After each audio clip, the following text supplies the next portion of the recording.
শেখ হাসিনার চূড়ান্ত ষড়যন্ত্র ফাঁস।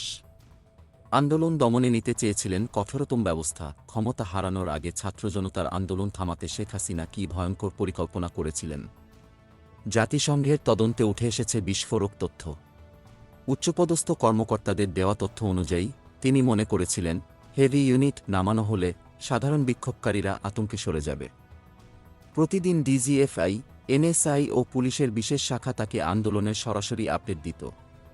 শেখ হাসিনা নিজেই নিয়মিত নিরাপত্তা বাহিনীর শীর্ষ কর্মকর্তাদের সঙ্গে যোগাযোগ করে কঠোর নির্দেশনা দিতেন। ৪ আগস্ট জাতীয় নিরাপত্তা কাউন্সিলের বৈঠকে চূড়ান্ত সিদ্ধান্ত হয়।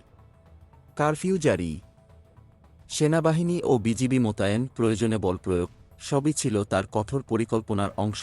জাতিসংঘের হাতে এসেছে ৫ আগস্টের দুটি হোয়াটসঅ্যাপ বার্তা, যেখানে আন্দোলনকারীদের রুট ও ব্যারিকেড ভাঙার গোপন কৌশল দেওয়া ছিল।